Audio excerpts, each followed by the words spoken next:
Rocío Altamirano, que va a presentar la primera charla de este día, la primera conferencia. Así que comencemos y pero muy buenos días para todos. Hasta luego. Muchas gracias, Silvia, por la presentación. Bienvenidos a todos. En este panel hoy vamos a hablar sobre la experiencia de inserción de PIC con técnica de Seldinger modificada y tendremos, como bien decía Silvia, dos exposiciones a cargo de excelentes profesionales que tienen una vasta experiencia y conocimientos sobre dicha técnica. Por un lado tendremos a la licenciada Aldana Ávila. Ella es enfermera de la Universidad de Buenos Aires, con título de grado de la Universidad Austral y especializada también en la misma universidad, con maestría en gestión de servicios y sistema de salud de la Universidad de Rosario, instructora de RCP neonatal en la Sociedad Argentina de Pediatría, instructora en simulación clínica en la Universidad de Finis Terrae en Chile, miembro del comité editorial de la revista de Enfermería Neonatal de Fundación para la Salud Materno-Infantil, directora del curso de Neonatología de Sanatorio de la Trinidad de Ramos Mejía. Por el otro lado, tendremos también desde España al enfermero especialista en pediatría Héctor Moreda Aragón, quien es diplomado universitario en enfermería, quien se ha desempeñado como enfermero en unidad de cuidados intensivos neonatales en el Hospital Madrid Montepríncipe y en el Hospital Universitario Infantil La Paz, donde actualmente ejerce como enfermero en la unidad de cuidados intensivos pediátricos. Además, él es enfermero experto en pediatría, experto universitario en urgencias y emergencias extrahospitalarias, instructor de RCP básica y desfibrilación semiautomática de la Sociedad Española de Medicina Intensiva Crítica y Unidades Coronarias, instructor en reanimación cardiopulmonar avanzada pediátrica y neonatal en el Grupo Español de Reanimación Cardiopulmonar Pediátrica y Neonatal, instructor de Pediatric Advanced Life Support por la American Heart Association, cofundador Grupo de Acceso Vascular Ecoguiado Pediátrico, cofundador del equipo de infusión y acceso vascular pediátrico en el Hospital Universitario Infantil de La Paz, enfermero consultor e implantador en el servicio de hospitalización a domicilio, también del Hospital Universitario Infantil La Paz, y es docente de varios cursos como canalización ecoguiada vascular en cuidados intensivos infantiles, también en ecografía en el paciente crítico pediátrico, también en accesos vasculares periféricos en pediatría, canalización ecoguiada y cuidados en el Hospital Universitario de La Paz. También es docente curso de la materia Inserción, Manejo y Cuidados de PIC ecoguiados en la Fundación para el Desarrollo de la Enfermería. Miembro de la Sociedad Española de Infusión y Acceso Vascular, ponente en diferentes congresos relacionados con el acceso vascular pediátrico. Recuerden que con estos dos expositores, a medida que van pasando su exposición, pueden ir haciendo sus preguntas durante toda la disertación. Para eso tienen que ingresar en la herramienta que ven del lado izquierdo, ¿sí? Para poder ir desarrollando sus preguntas. Vamos a iniciar este panel con la licenciada Aldana Ávila, que nos hablará de las experiencias de la inserción de PIC en Argentina. Aldana. Muchas gracias, Rocío.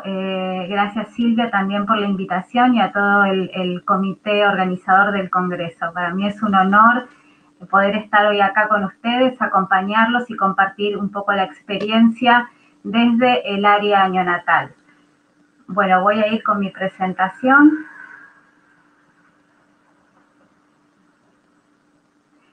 La idea es contarles un poco sobre la experiencia que tenemos en la inserción de catéteres epicutáneos con la técnica de Seldinger modificada.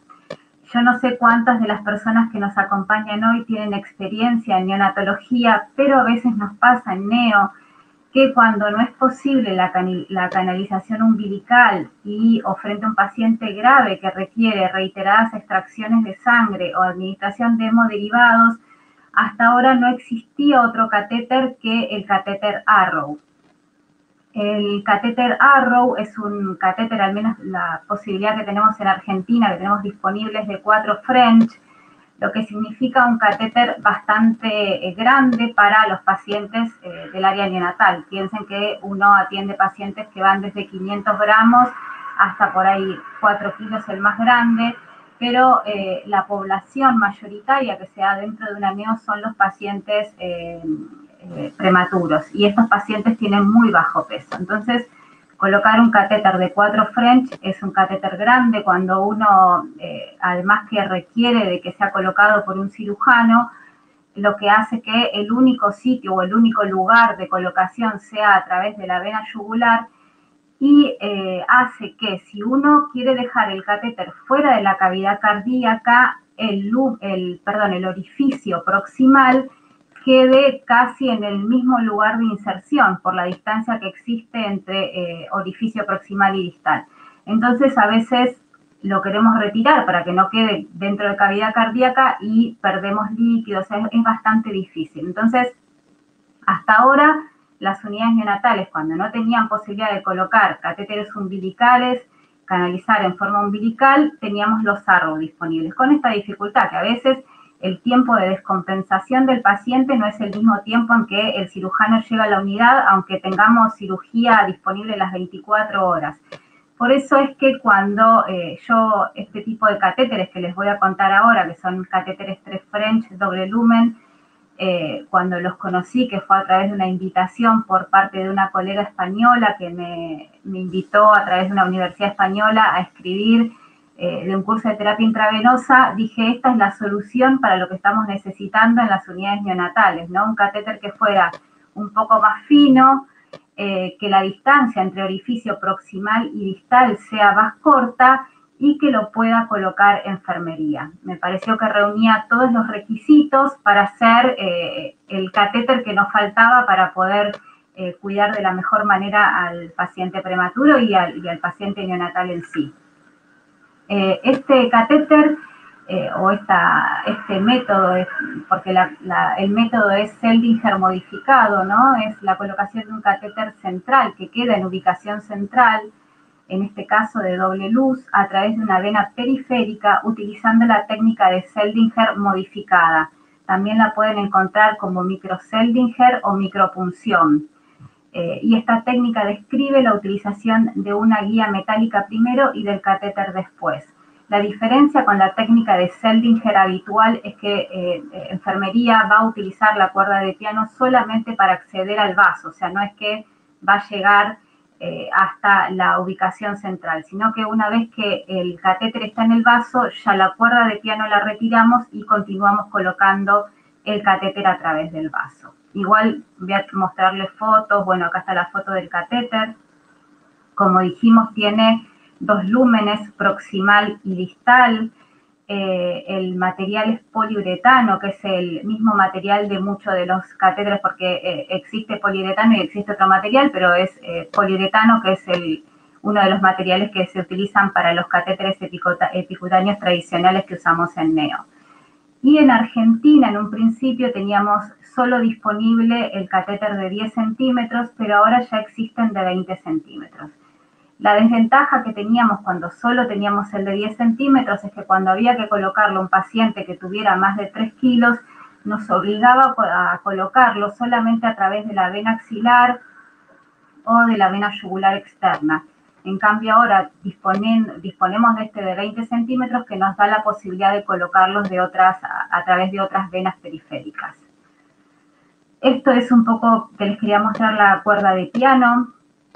Fíjense en la diapositiva de la izquierda, en la flecha de arriba, muestra cómo solo tiene que sobresalir muy poco a través del catéter corto que se utiliza para la inserción. O sea, vamos a ver bien los pasos de la colocación en fotos, pero uno requiere de un catéter corto por donde va, o sea, a través de ese va a pasar la cuerda de piano. ¿Cuánto pasamos de cuerda de piano? Lo mínimo indispensable para poder pasar el catéter corto y quedar en vaso. Y la segunda flecha más abajo muestra que esta guía de piano está marcada a través de los centímetros, y uno lo que busca es que la primera línea quede en el medio de este dispositivo en el que viene enrollado, y ahí se asegura de que es una distancia suficiente para estar dentro del vaso y poder pasar este catéter corto, para que cuando saquemos este catéter corto, la cuerda de piano quede dentro del vaso del paciente. Y en la foto que tienen hacia la derecha, se ve la diferencia entre el material de la punta y lo que es el resto de la cuerda de piano. El material con el que se ingresa al vaso es bien flexible, es suave. Después ya viene la cuerda de piano, que es un poco más rígida. Y el material es nitinol con el que está fabricado. Algo a lo que le quería dedicar una placa, que no es un tema menor en Argentina, es lo que tiene que ver con la ley de ejercicio profesional para enfermería. Tanto los catéteres epicutáneos habituales o este catéter que utiliza la técnica de Seldinger, no hay una legislación, no hay una ley que nos ampare para poder colocarlos. Las leyes de enfermería, tanto la nacional como la de ciudad o provincia de Buenos Aires, lo que hablan es que enfermería puede hacer funciones periféricas, pero no se dice demasiado de la colocación de catéteres epicutáneos, ni los tradicionales ni a través de esta técnica. Así que por ahí yo quería dedicarle un tiempo a esto, ¿no? Sé que en muchos lugares enfermería no pone catéteres epicutáneos porque dice la ley no me ampara. Yo tengo una amiga abogada que dice que todo lo que no está implícitamente prohibido está permitido y, bueno, lo que dicen las leyes es que avala la punción periférica, que de hecho estos catéteres se ponen a través de la punción de un vaso periférico. Después, otro aspecto que me pareció importante es que como no tenemos un amparo legal que sea muy claro frente a la toma de decisiones de colocar este tipo de catéteres, tiene que haber apoyo de dirección médica, apoyo de dirección o departamento de enfermería, dependiendo de cómo sea la estructura de enfermería en el lugar. Tiene que estar consensuado con el servicio de neonatología, es decir, con el equipo de enfermería, con los médicos, si se va a optar por colocarlos o no, y el cuidado posterior, ¿no? Esto es no solamente quien toma la decisión de colocarlos, sino todo el compromiso del equipo en el mantenimiento. Este tipo de catéter, específicamente del que les estoy hablando, el 3 French, requiere de un compromiso del equipo, porque es tan importante el trabajo de la persona que lo coloca como de quien hace el seguimiento posterior y lo cuida posteriormente. Los catéteres necesitan un cuidado muy estricto y con protocolos que estén escritos y donde todos sepan cómo se va a cuidar, cómo se va a hacer el lavado del catéter, qué soluciones se van a infundir. Entonces es compromiso y trabajo en equipo. Y bueno, la importancia del mantenimiento posterior. Dentro de las indicaciones de este catéter de 3 French y 2 luces, es administrar grandes volúmenes de líquidos, soluciones hipertónicas, soluciones incompatibles o varias perfusiones simultáneamente. También permite la monitorización hemodinámica, medir presión venosa central, y la gran ventaja es que permite extracciones sanguíneas y transfusiones, administración de hemoderivados, que otro catéter epicutáneo o un catéter corto utilizado en el área de neo no lo permitía. O sea, solo dependíamos de la canalización umbilical o los catéteres Arrow. Entonces, este catéter, que es el de 3 French, permite, la gran ventaja es la administración de hemoderivados y muestras sanguíneas. Por eso es que uno tiene que pensar muy bien si lo va a usar y tiene que estar como debidamente justificado su uso. Es más riesgoso que un epicutáneo común, que es de los epicutáneos tradicionales que se usan en neo, son de 1 o 2 French, pero tiene también sus riesgos. Por eso es que uno tiene que poner en la balanza cuál es el mejor catéter o el más adecuado para la terapia que requiere el paciente. Bueno, la idea, que, como les dije, era contarles un poco nuestra experiencia en el sanatorio. Como yo les conté, el conocimiento de este catéter lo tuvimos a través de la elaboración de un curso virtual que se hizo con una universidad española.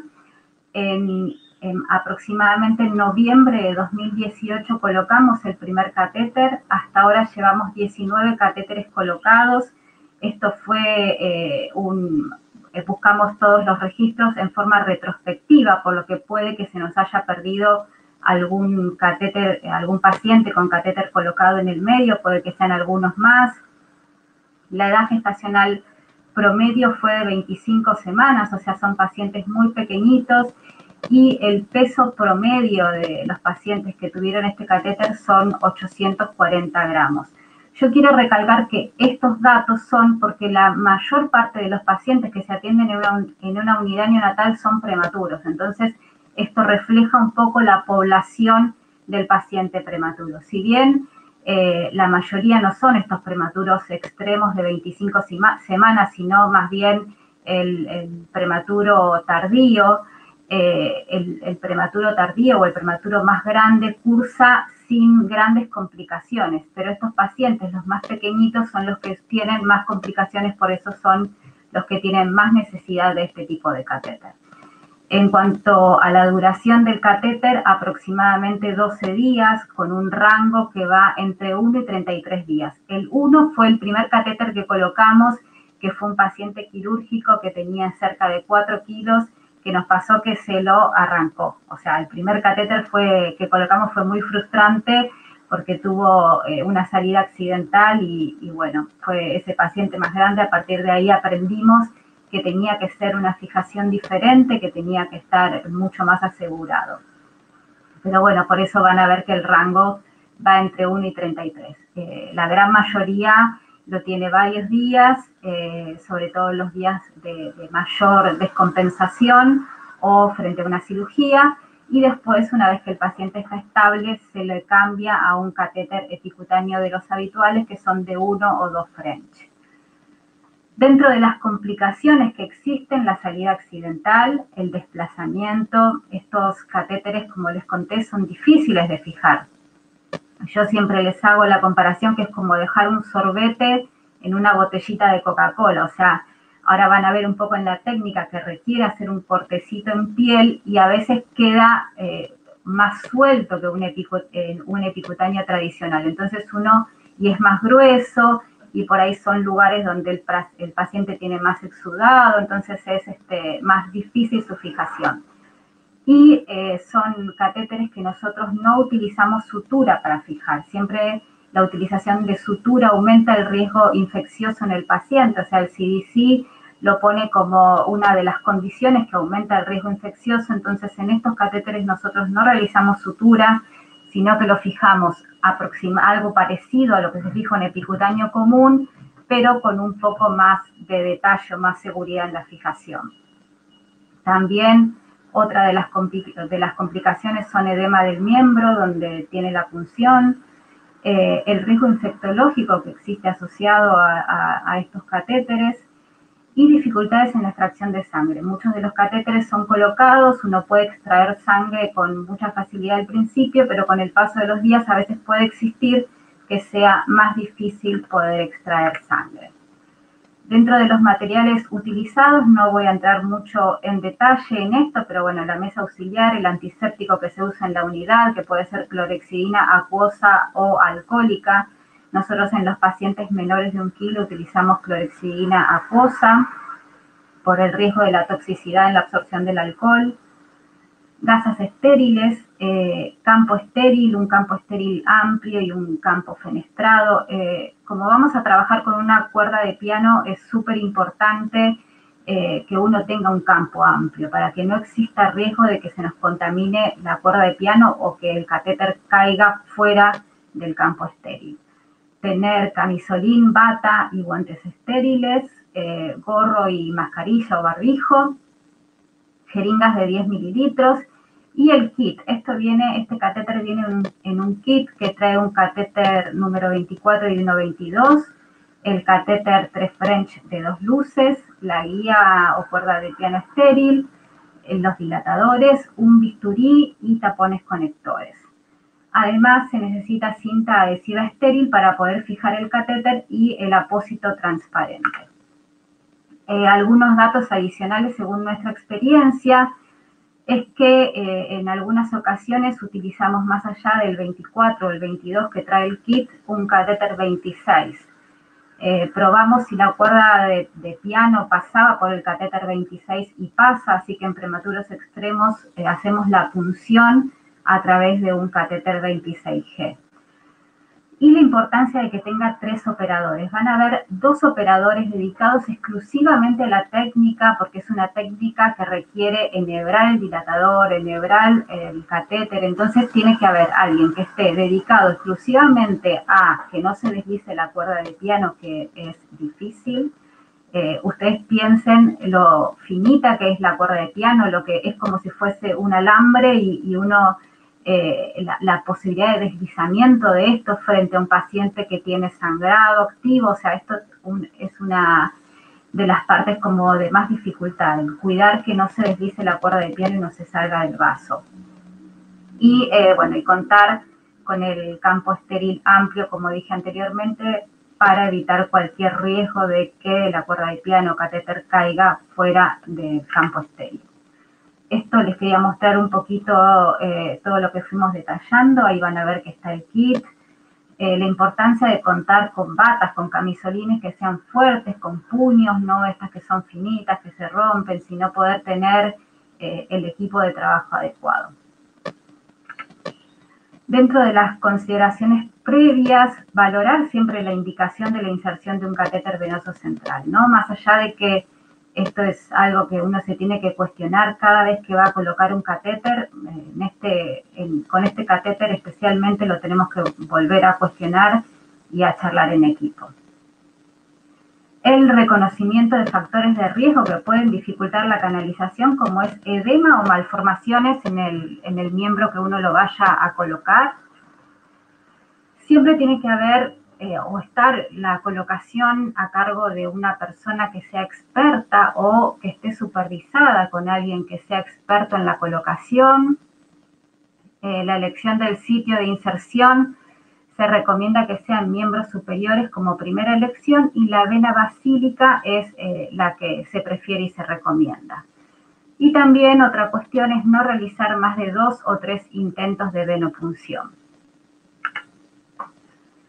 También dentro de las consideraciones previas, tener en cuenta que la preparación es muy similar a la colocación de catéter PICC de modo convencional, máxima barrera estéril, prevención del dolor utilizando medidas no farmacológicas como es la succión no nutritiva y en algunos casos sedación según protocolo del servicio. Bueno, el procedimiento o la técnica de inserción. Como dijimos, es la canalización de un vaso periférico a través de una aguja o un catéter corto. En nuestro caso utilizamos el catéter corto, que puede ser 24 o 26G. Una vez que se observa retorno de sangre a través de este catéter, se saca, por supuesto, el introductor metálico y queda solamente el catéter corto, y se infunde solución salina y se comprueba permeabilidad, que el vaso no se haya roto y que la solución salina pase sin dificultad. Una vez que comprobamos eso, se introduce la guía metálica, los centímetros necesarios para garantizar pasar por el catéter corto y llegar hasta el vaso sanguíneo. Y se retira la aguja, o el catéter corto en este caso, que nos va a quedar solo la guía, la cuerda de piano dentro del vaso del paciente. A través de esta cuerda de piano se introduce un dilatador, que ahí a veces requiere una pequeña incisión en la piel, y después, una vez que pasamos el dilatador, lo vamos a retirar. Limpiamos la guía para que después poder pasar el catéter que va a quedar finalmente colocado. Por ahí todo esto es como un medio chino, pero ahora cuando veamos la foto se va a entender mucho más. Una vez que el catéter está en el vaso, se puede retirar la guía metálica y se sigue introduciendo hasta la ubicación deseada. Entonces, no es necesario llegar a la posición deseada con el catéter, con la cuerda de piano colocado, sino que una vez que estamos seguros de que el catéter está en el vaso, se puede retirar la cuerda de piano y se continúa con la introducción del catéter. Antes de la fijación hay que comprobar que fluya sangre de los 2 lúmenes proximal y distal y siempre realizar la comprobación con radiografía de tórax. Esto es el kit que viene, como les conté, la cuerda de piano que viene enrollado en un dispositivo que es el que nos va a ayudar a su colocación, un bisturí que es específico de este kit, el dilatador, bueno, el catéter y los tapones que se utilizan en el catéter. Se necesita de una pinza para la colocación también, que no viene en el kit y que uno tiene que tener, puede ser una caja de canalización o en la Neo en general se tienen estas pinzas esterilizadas solas. Bueno, el material, como les dije, es nitinol, que lo que hace es prevenir que haya trauma de la vena. Y esto es lo que les fui contando. Entonces, en la primera foto, en la foto de la izquierda, tenemos el catéter corto, donde probamos permeabilidad. En la foto del medio es cómo se va pasando la cuerda de piano. Y en la última foto lo que se ve es cómo se saca ese catéter corto y queda la cuerda de piano dentro del vaso. Acá es la incisión que les conté, que se hace una pequeña incisión en piel para permitir pasar el dilatador. La función del dilatador no es otra cosa que dilatar para poder después colocar el catéter. Y acá es como se empieza a colocar el catéter y ustedes van a ver que por el lumen distal queda la cuerda de piano donde después van a poder retirar a través de este lumen y continuar colocando el catéter hasta la ubicación deseada, hasta los centímetros que ustedes previamente midieron para garantizar que esté en vena cava superior si es que accedimos de miembros superiores. Perdón. Bueno, esta es la pinza y cómo se continúa con la introducción del catéter y en la última foto es cómo queda el catéter colocado. Siempre se hace una radiografía, este catéter está más introducido que lo que debería, así que después de esta placa el catéter se ha retirado un poquito, pero siempre tiene que haber una comprobación a través de una radiografía. Para la fijación se recomienda utilizar cinta adhesiva estéril. Nosotros lo que usamos, vieron que algunos apósitos transparentes traen como una etiqueta para escribir la fecha de colocación, la firma del operador. Bueno, de esa cinta cortamos un pedacito en forma estéril con bisturí y con eso hacemos una primera fijación. Y después se utiliza el apósito transparente estéril. No se recomienda dejar gasa, excepto que haya un sangrado activo. Si hay sangrado activo, se deja gasa por 24, 48 horas, que después debe ser retirada y colocar solo el apósito transparente. Esta es la primera y última foto, corresponden a la misma paciente. Fue la última paciente que tuvo colocado catéter Multicat, es de la marca que usamos, es el Multicat. Y el del medio es otro paciente. Justo coincide que las tres fotos muestran el mismo sitio de inserción, pero no siempre lo ponemos en la axila. Bueno, como tenía sangrado se dejó gasita y en el del medio no, en el del medio ya quedó sin gasa y es la fijación que habitualmente utilizamos. Dentro de los cuidados son similares a lo de los catéteres epicutáneos. Se deberá dejar una solución lavadora continua a 0,5 mililitros hora, aunque a veces 0,5 mililitros hora en un paciente de 500 gramos es muy significativo el volumen que se administra, entonces utilizamos volúmenes más pequeños y sobre todo en el lumen que está destinado a la extracción, que es el distal, se recomienda dejar una solución lavadora continua. O si el lumen no se utiliza. Lo que pasa que si uno no utiliza los lúmenes, la mejor decisión es retirar el catéter. Recuerden que nunca hay que dejar un catéter por las dudas, sino todos los días cuestionarnos si es necesario que esté ese catéter o no en el paciente por el riesgo infectológico que implica. Se recomienda utilizar solución lavadora heparinizada y esto está muy cuestionado también por el riesgo y la seguridad que implica la preparación de una solución heparinizada, así que esto tiene que ser decisión del servicio. Cuando uno lee las recomendaciones internacionales y el CDC, no hay como una evidencia clara del uso o no uso de heparina.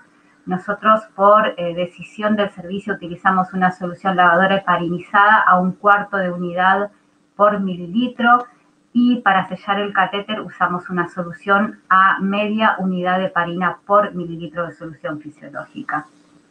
Esto es un ejemplo de cómo se podría preparar, pero no me voy a detener mucho en esto porque es más protocolo interno del servicio. Bueno, la retirada del catéter, el CDC recomienda no cambiar el catéter de rutina, ni este catéter, ni el catéter epicutáneo habitual. Frente a la sospecha de sepsis, no recambiar por la sola presencia de fiebre o por sospecha de sepsis, sino utilizar criterio clínico. Muchas veces se empieza con el tratamiento antibiótico y después, si no negativiza, ahí se vuelve a repensar si se puede cambiar el catéter o no, pero no debería ser la primera opción el recambio de catéter. Dentro de las ventajas y las desventajas, tiene mayor riesgo de complicaciones que los catéteres epicutáneos habituales, mayor riesgo infectológico, mayor dificultad en la colocación, y esto es, nosotros cuando empezamos a utilizarlo tuvimos como mucho respeto del catéter. Enfermería no está acostumbrada a la utilización de una cuerda de piano, entonces para nosotros fue todo un desafío. Bueno, la fijación del catéter también, así que tiene que estar puesta en la balanza los beneficios y los riesgos de este catéter. La ventaja que permite las extracciones de sangre y administrar hemoderivados y que no es necesaria la incisión del vaso, ¿no? Y que permite medir presión venosa central.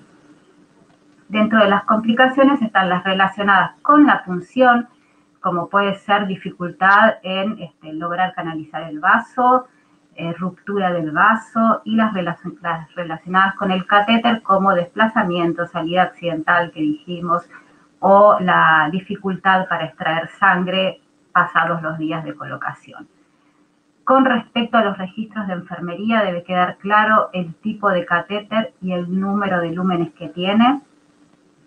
Si se utilizó sedación, el tipo de sedación utilizada, el número de punciones que se realizó, la extremidad y la vena de acceso, los centímetros introducidos y la verificación por radiografía, la fecha. Esto es importante. Si nosotros colocamos, no sé, 10 centímetros de catéter, vimos que estaba dentro de la cavidad cardíaca y retiramos 3 centímetros, 2 centímetros, tiene que quedar registrado en la hoja de enfermería que luego de la placa se retiraron, no sé, 2 centímetros, pero tiene que estar claro esa información para que el turno siguiente pueda darle continuidad. La fecha de colocación y de curación, y si hubo algún incidente durante la inserción y los cuidados, también debe quedar detallado.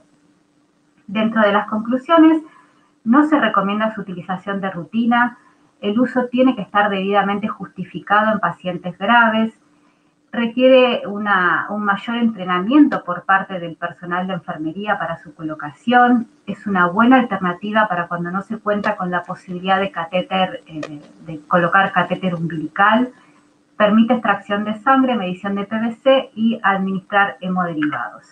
Les dejo un poco de bibliografía. Y bueno, muchas gracias. Quedo para las preguntas después de la siguiente presentación.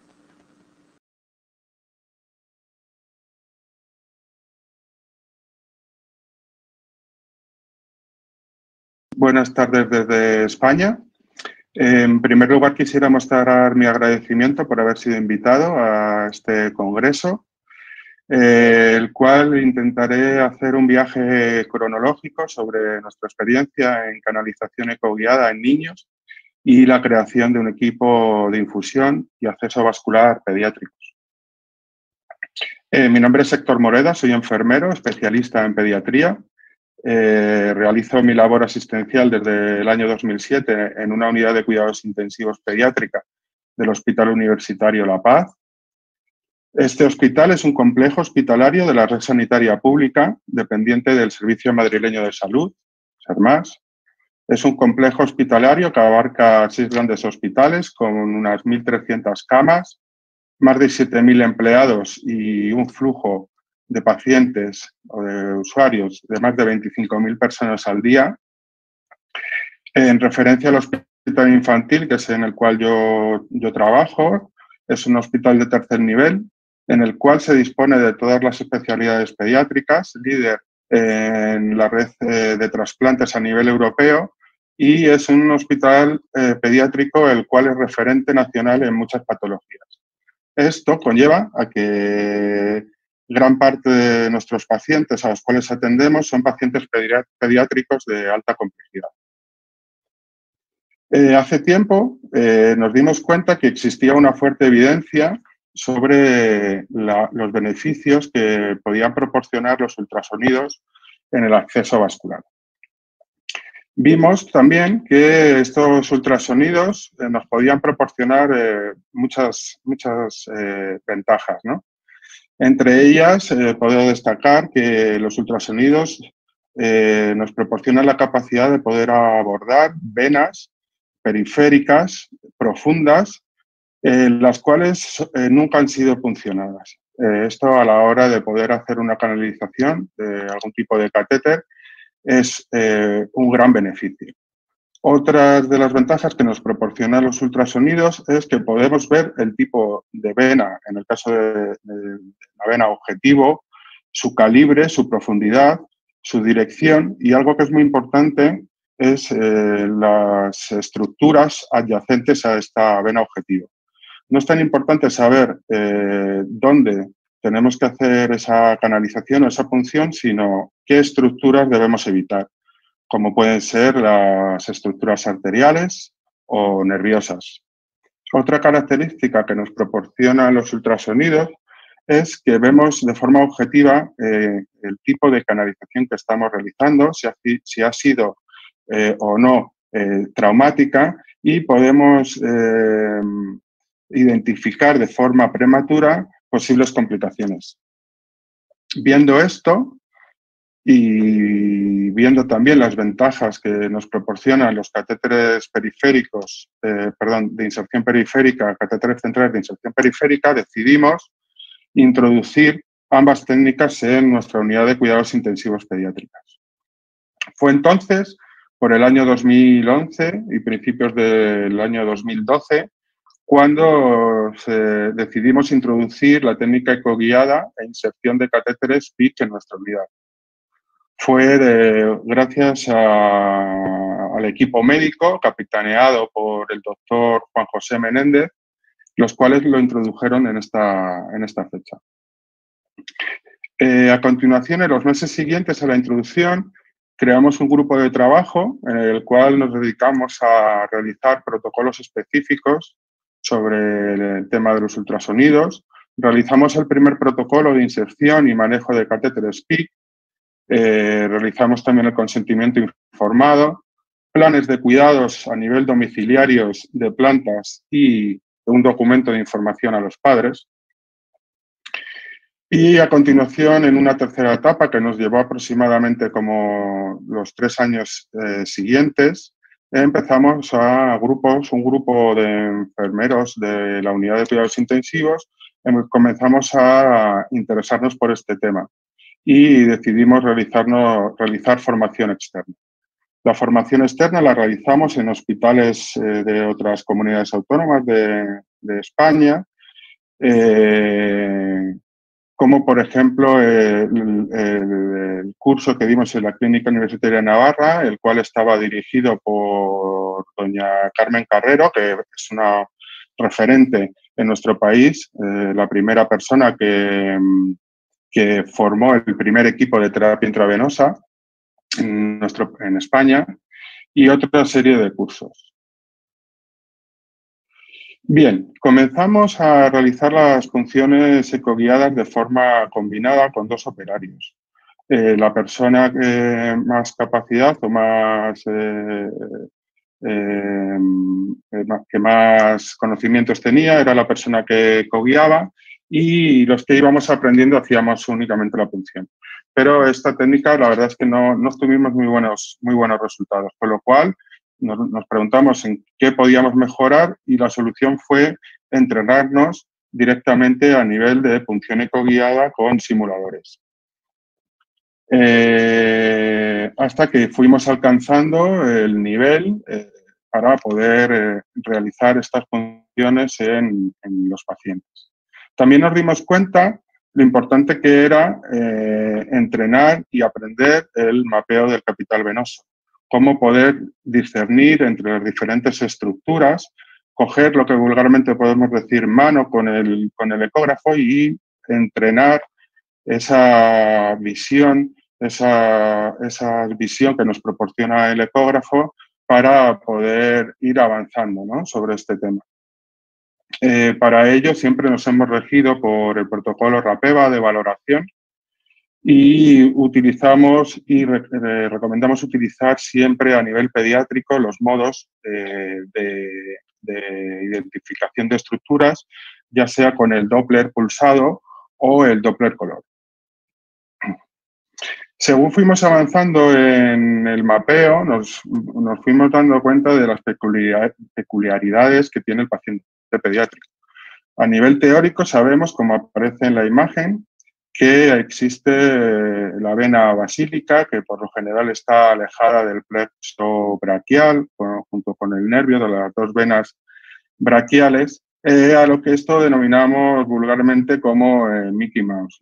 Esto es a nivel teórico, pero nos dimos cuenta que las estructuras vasculares del paciente pediátrico varían y muy mucho. Y en muchísimas ocasiones, sobre todo en niños con edades inferiores a 2 años, vemos que carecen de una vena basílica funcional o bien desarrollada, con lo cual las punciones o canalizaciones se deben desarrollar en venas humerales o braquiales con el consiguiente riesgo o con la consiguiente dificultad que tienen, ya que este vaso es el que está más cercano a estructuras que queremos evitar.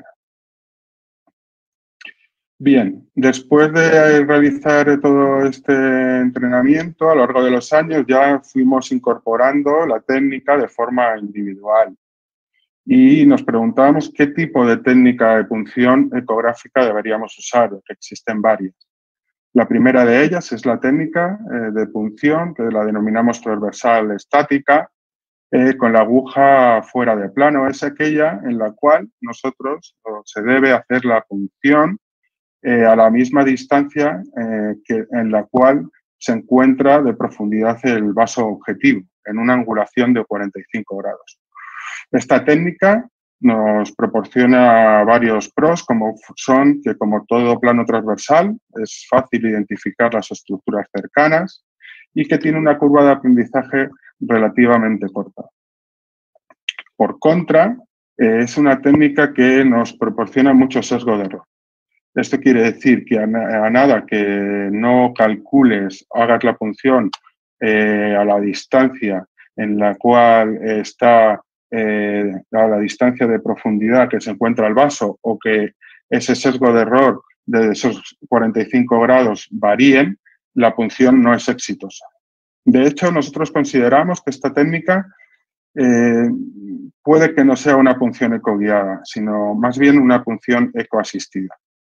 Los resultados en pediatría, por normalmente el tamaño y la dificultad del acceso venoso, son malos, con lo cual es una técnica que descartamos.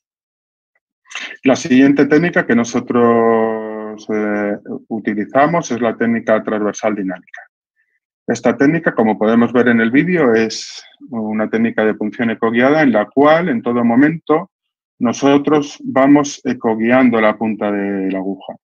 Lo que hacemos son movimientos con el traductor hacia adelante y hacia atrás para identificar la punta, hacer redirecciones en el momento que nosotros creamos que lo necesitamos, y de esta manera vamos acompañando con el traductor en todo momento, identificando la punta de la aguja. Es una técnica que, como hemos dicho antes, en técnica transversal, podemos identificar de forma factible las estructuras cercanas y es una punción totalmente ecoguiada. Por contra, en ocasiones hay dificultades para poder identificar la punta. La curva de aprendizaje es algo más larga y la punción accidental de la pared posterior se puede dar con bastante facilidad, ya que nosotros a nivel pediátrico sabemos que las venas que funcionamos pues, pueden estar en torno a 2-3 milímetros. Existe otra técnica que es la técnica longitudinal con la aguja en plano, en la cual consiste en cambiar la visión del vaso objetivo, colocándolo en plano longitudinal, introduciendo la aguja muy cercana y muy plana al transductor y alinearla con el vaso y progresar hasta que introducimos la aguja en la luz del vaso, como vemos en el vídeo. Los pros de esta técnica son la facilidad para identificar no solamente la punta de la aguja, sino todo el cuerpo de la misma. Es una técnica en la cual crea una protección de la pared posterior, ya que la identificación de la aguja hace que podamos proteger esa zona y es idóneo para procedimientos avanzados, tales como la tunelización directa.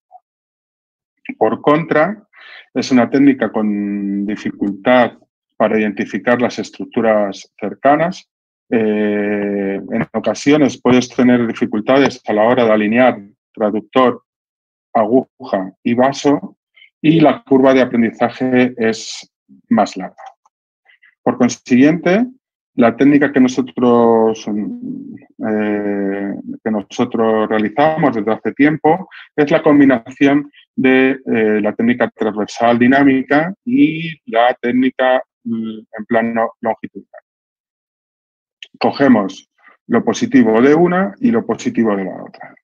La punción comienza en plano transversal, hacemos una punción transversal dinámica, siguiendo la punta con ese movimiento del traductor que hemos comentado antes, identificando esa imagen hipericoica que delimita la punta de la aguja, hacia adelante o hacia atrás, identificamos punta, progresamos hasta que colocamos la punta de la aguja en la zona medial de la pared anterior.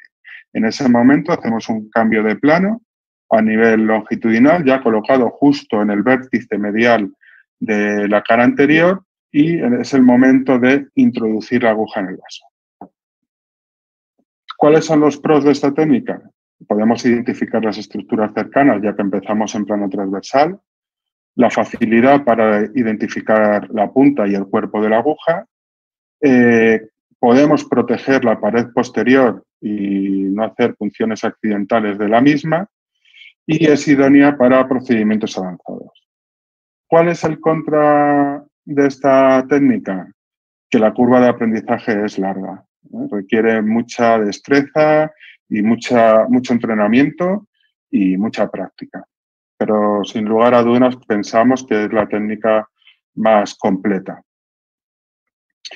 Bien, en la cuarta etapa, que también se conformó en los siguientes 4 años siguientes, fue la etapa de la formación interna.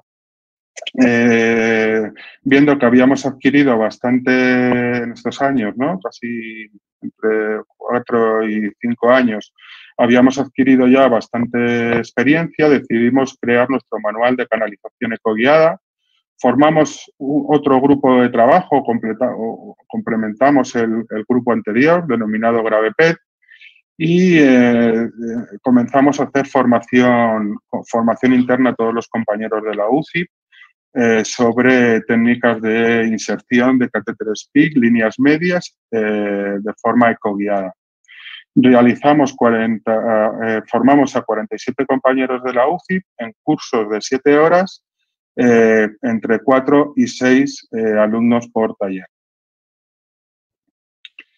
También decidimos lanzar nuestros cursos a compañeros a nivel externo, fuera de nuestro hospital, de los cuales hemos realizado tres cursos.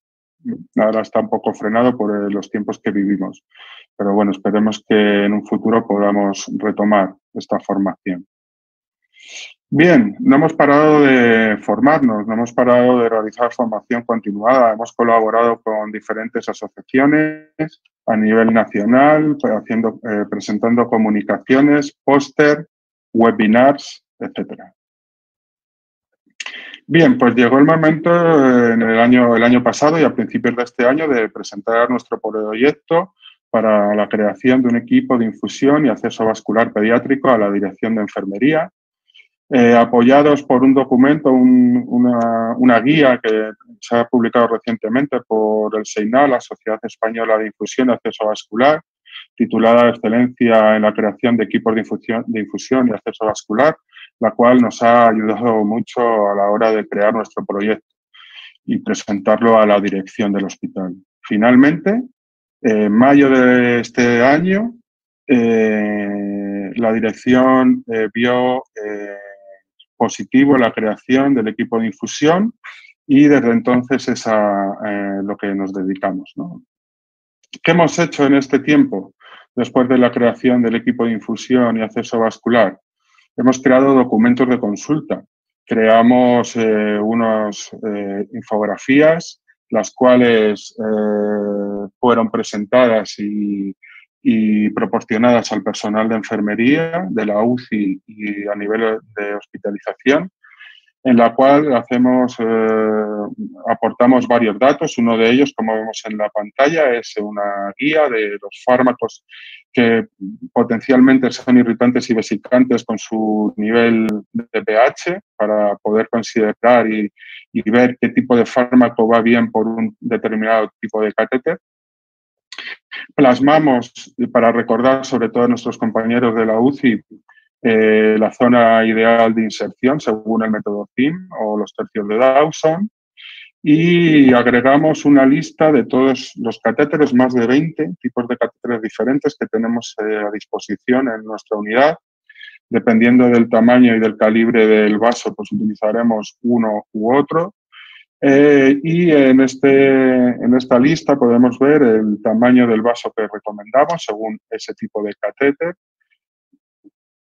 Colocamos o proporcionamos la ubicación en el almacén de donde está situado el catéter, el nombre del catéter y el calibre de sus luces, en el caso de que fuera multilumen, el volumen de purgado de cada una de las luces de cada catéter y el volumen de fármaco, de fibrinolítico, en el caso de que queramos utilizarlo para realizar una desobstrucción farmacológica.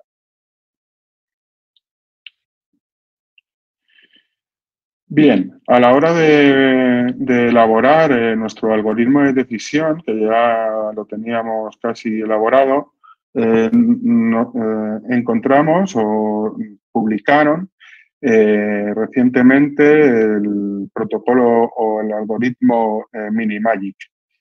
Me parece interesante destacarlo en esta comunicación, ya que es uno de los primeros algoritmos de decisión únicamente pediátrico en el cual aconseja en muchos de los supuestos no un tipo de catéter, sino dos, incluso tres. Es un protocolo que no es cerrado como hasta ahora nos habíamos encontrado, sino que, como digo, recomiendan varios tipos, ¿no? Dependiendo del ítem, dependiendo del tipo de fármacos que se vayan a infundir. Y me parecía muy interesante ya que ha sido publicado relativamente hace 2 meses.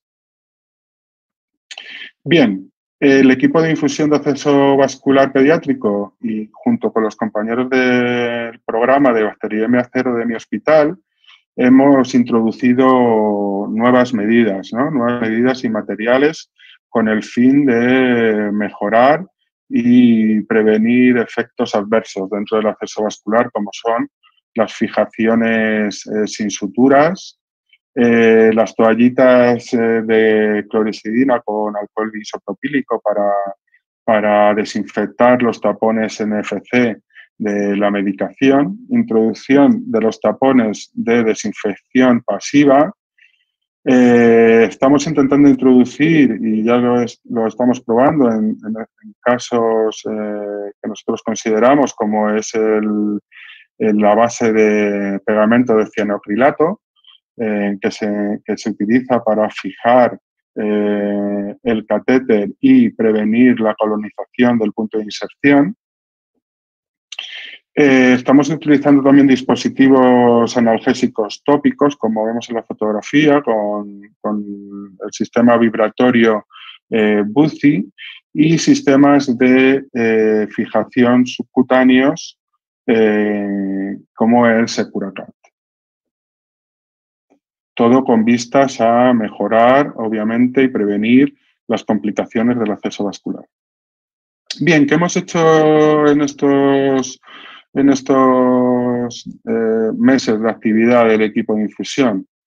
Bien, pues en este tiempo, como vemos en la pantalla, hemos realizado 36 canalizaciones de catéteres en la unidad de cuidados intensivos, 3 canalizaciones en planta y 3 canalizaciones en la unidad de hospitalización a domicilio, de los cuales el 50% de estas canalizaciones han sido catéteres PIC y una cuarta parte, un poquito más de una cuarta parte, catéteres tipo midline. El equipo de infusión y acceso vascular también realiza valoraciones de acceso vascular en las plantas. Tanto en la retirada de los catéteres hacemos un mapeo vascular una vez retirado el catéter para ver posibles efectos adversos que se hayan podido producir. Hacemos valoraciones de la función o la malfunción de dispositivos, tanto en unidades hospitalizadas como en nuestra unidad de cuidados intensivos. También realizamos una valoración a nivel de acceso vascular mediante el programa informático HCIS, que es donde están todos los pacientes ingresados, con el objetivo de poder identificar de forma precoz accesos vasculares que podamos mejorar. Quiero decir, pacientes que a lo mejor han ingresado relativamente hace poco, que tengan un tratamiento antibiótico que nosotros consideramos que puede ser, que pueda tener capacidad flevítica o irritante. Entonces, nosotros nos ponemos en contacto con el médico responsable y recomendamos poder insertar otro tipo de catéter, ya sea una línea media o un PIC, por este motivo. En este tiempo hemos realizado 13 interconsultas en las cuales hemos podido mejorar este aspecto. También hemos realizado 5 ciclos formativos en los que nosotros denominamos ciclos o programa CADAP, que son competencias adquiridas en acceso vascular. Estas competencias, vemos que hemos elaborado un rango de 6 niveles en los cuales los alumnos tienen que ir superando estos niveles para poder progresar e ir avanzando en el siguiente. Una vez que alcance el nivel anterior, pasará al siguiente. Para concluir, quisiera decir que la creación de un equipo de infusión y acceso vascular pediátrico no es un fin, sino que es un comienzo.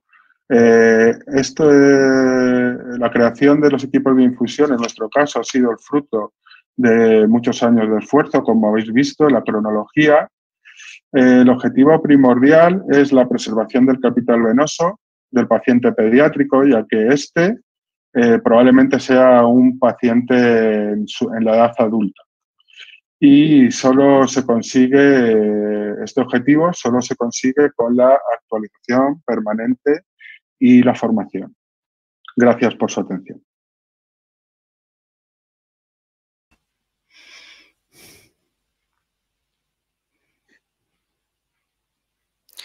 Muchas gracias a Aldana Ávila y al especialista Héctor Aragón por estas hermosas y excelentes presentaciones.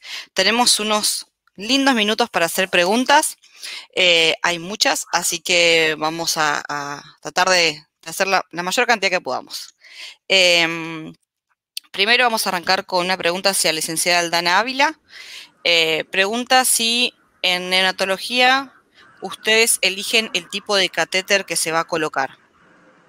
Sí, en realidad, dependiendo para lo que uno quiera tratamiento, se elige el tipo de catéter. Por ejemplo, están los epicutáneos comunes que podés infundir NPT, solamente la infusión de NPT si es un lumen, o tenés de 2 French y 2 lúmenes que si tenés necesidad de administrar inotrópicos, además de NPT, podés hacerlo a través del otro lumen. Y si es un paciente quirúrgico o que requiere extracciones frecuentes, puede ser la canalización umbilical los primeros días de vida, pero si ya pasaron varios días de vida o si tiene alguna malformación de la pared abdominal, y sabemos que es un paciente quirúrgico, colocamos multicat. El catéter corto, o sea, la vía periférica común que usamos nosotros, es para o tratamiento antibiótico o un plan de hidratación parenteral, pero según el tipo de tratamiento que requiere el paciente y la complejidad del paciente es el tipo de catéter que vamos a colocar. Por supuesto que no es una elección solamente de enfermería, sino que es algo que se charla con el equipo médico, o sea, nos ponemos de acuerdo, necesita este o te parece que pongamos este. Cuando empezamos a usar los multicat, desde enfermería propusimos la utilización de este tipo de catéter y bueno, fue el equipo médico que también de alguna manera avaló que comencemos a utilizar el multicat. Muchas gracias. Ahora otra pregunta hacia el enfermero Héctor Moreda. La pregunta es la siguiente: ¿cuál es el tiempo aproximado en lo que es la curva de aprendizaje, sumando lo que es la teoría y simulación, para que un profesional funcione a un paciente? Bueno, el tiempo está determinado, yo creo que individualmente. Si recordamos la presentación, hablábamos del programa CADAP, que es un programa de competencias en acceso vascular, en el cual cada paciente de forma individual va progresando a su ritmo. Evidentemente es una técnica la cual requiere mucho entrenamiento, mucha visión, mucho aprendizaje de esa capacidad visomotora, ¿no? El poder mover las manos mientras te fijas en una pantalla, y esto hay que aprenderlo haciéndolo, ¿no? O sea, puede ser en simulación, que es una buena herramienta. Yo no puedo decir el tiempo. Cada persona tiene que ir a su ritmo. Evidentemente, cuanto más ganas le eche el profesional, cuanto más entusiasmo le pongas y cuantas más veces cojas el ecógrafo, pues antes llegarás a ese nivel. Muchas gracias. Vamos con otra pregunta para la licenciada Aldana. La consulta es la siguiente: es si este tipo de catéter puede formar trombos. Sí, todos los catéteres tienen riesgo de producir trombos y sí, este catéter también no está libre de esa posibilidad. Muchas gracias. Para el enfermero Héctor, siguiendo la línea del que hablábamos de la curva de aprendizaje, ¿hubo algún tipo de selección específica para el personal a capacitar? ¿O cómo fue la selección de estas personas de UCI que fueron entrenando? Bueno, nosotros decidimos hacer ciclos formativos para todo el personal de enfermería de la unidad de cuidados intensivos pediátrica. Sí que es cierto que nosotros consideramos que es importante que la mayoría de los compañeros de enfermería se capaciten en esta actividad, porque pueden surgir canalizaciones en cualquier periodo del día, ya sea de la tarde o incluso en el turno de noche. Sí que es cierto que de todas las personas que formamos, como he comentado antes, hay profesionales que por diversos motivos avanzan de forma rápida y de forma con mucho entusiasmo y van aumentando esas capacidades y esos niveles, y otros compañeros van prefiriendo a lo mejor o no se ven desde un primer momento o siguen confiando en su técnica de punción tradicional mediante palpación. La decisión no fue crear un cribado para no dar esa formación, sino que fue una formación abierta a todos los compañeros. Muchas gracias. Acá hay más que una pregunta, creo que es un pedido específico para la licenciada Aldana Ávila sobre diferencia específica, si podría decirnos, ¿no? La diferencia específica entre la técnica de colocación de vía percutánea y la técnica microseldinger. El costo-beneficio de esta técnica. El catéter epicutáneo tradicional no tiene cuerda de piano, entonces es menos riesgo la colocación, es menos riesgoso.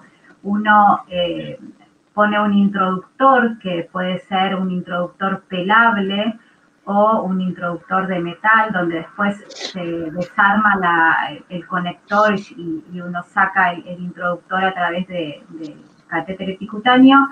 Pero la gran diferencia es eso, que uno requiere cuerda de piano y el otro no. El otro es a través de un introductor corto, o sea, punzo y voy metiendo despacito a través de ese introductor que quedó dentro del vaso el catéter. Una vez que llegué a la posición deseada, retiro el introductor corto y si es el pelable lo desarmo y si es el otro lo llevo, el metálico lo llevo hasta el final, desarmo el epicutáneo, saco el conector, el introductor y vuelvo a armar el epicutáneo, pero esa sería la gran diferencia.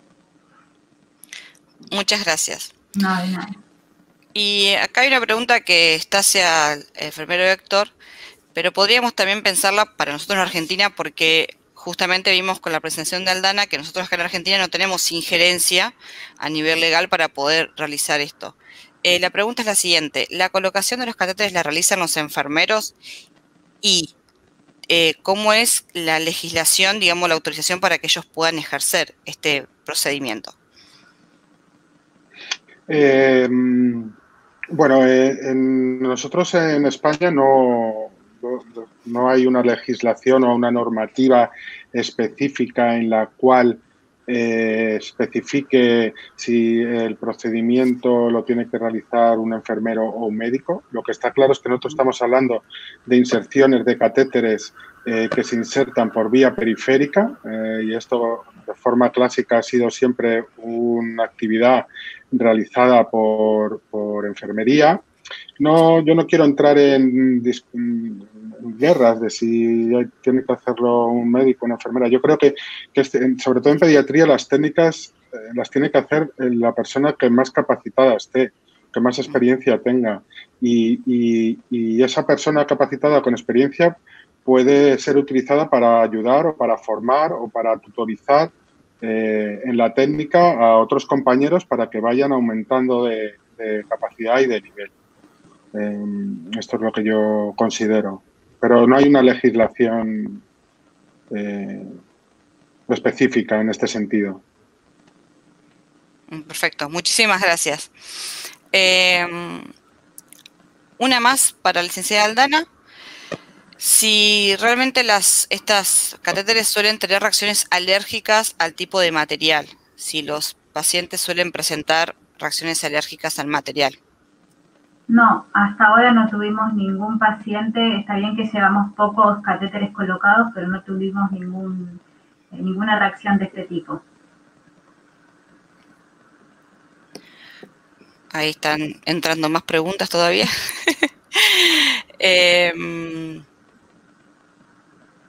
Bien.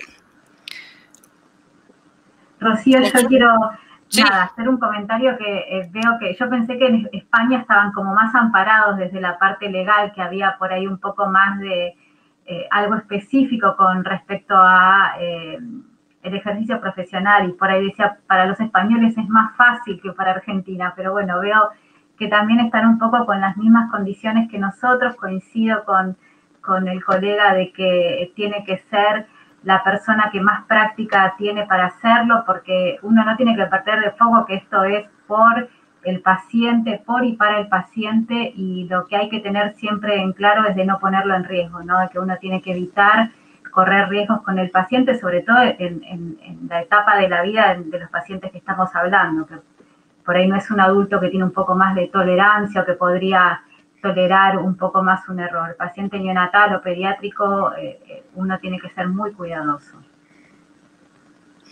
Muchas gracias. Una pregunta más para el enfermero Héctor. ¿Cuántos profesionales cuentan con su equipo de terapia de infusión? Bueno, en este momento, como he dicho en la presentación, hemos empezado en mayo. El equipo de infusión en este momento consta del médico coordinador, de un enfermero a turno completo sea, quiere decir que no realiza trabajo asistencial dentro de los boxes de la unidad de cuidados intensivos, que en ese caso hasta el momento lo estoy realizando yo, ese trabajo. Contamos con varias compañeras y compañeros más dentro del grupo de trabajo dedicados a los temas de formación para cuando realizamos los ciclos formativos y todos los trabajos y elaboraciones que queremos hacer en un futuro próximo. Y hasta ahora somos estas personas. Bien, muchísimas gracias. Una más para una y ya terminamos. Hay muchas más, les pido disculpas a los que no hago sus preguntas, pero el tiempo es tirano. Para la licenciada Ávila, si existe un lumen que sea específico para la nutrición parenteral, ya sea distal o proximal. Siempre se recomienda que el distal sea para extracciones, así que uno puede dedicar el distal exclusivamente para extracciones y por el otro administrar nutrición parenteral. Como este catéter tiene más funciones o más posibilidades que la administración de nutrición parenteral, por ahí si es solo para administración de nutrición parenteral uno debería usar uno de un solo lumen, ¿no? Siempre para limitar el riesgo, pero en este catéter si uno tiene la necesidad de extraer sangre, se recomienda dejar el distal para extraer sangre y por el proximal se podría infundir NPT. Muchas gracias. Y la última para Héctor es cómo vivieron en los comienzos, como bien dijiste, cómo vivieron en los comienzos cuando comenzaron con todo esta capacitación, este nuevo grupo, con respecto a las resistencias con el equipo médico en el staff, si las tuvieron y cómo pudieron sobrellevarlas. Sí, gracias, Rocío. Pues la verdad es que me siento bastante afortunado por los compañeros que tengo a nivel de enfermería y a nivel médico. Como he dicho en la presentación, la técnica la introdujo el que es ahora mi coordinador médico dentro del equipo, o sea, que fue introducida por un médico pediatra intensivista dentro de la unidad. Y para nada hemos encontrado resistencia, sino todo lo contrario. Buenísimo. La verdad es hermoso poder pensar que trabajemos en equipo, ¿sí? Exacto, siempre, como decía sí. Aldana, lo principal es nuestros pacientes y velar por eso. Muchísimas gracias por acompañarnos en este panel, a Aldana y a Héctor. Y para cerrar nada más, les quiero recordar que visiten y recorren los stands, ¿sí? Y que pueden comunicarse con los sponsors mediante WhatsApp. Muchísimas gracias por acompañarnos en este panel. Será hasta la próxima. Gracias, muchas gracias, un placer.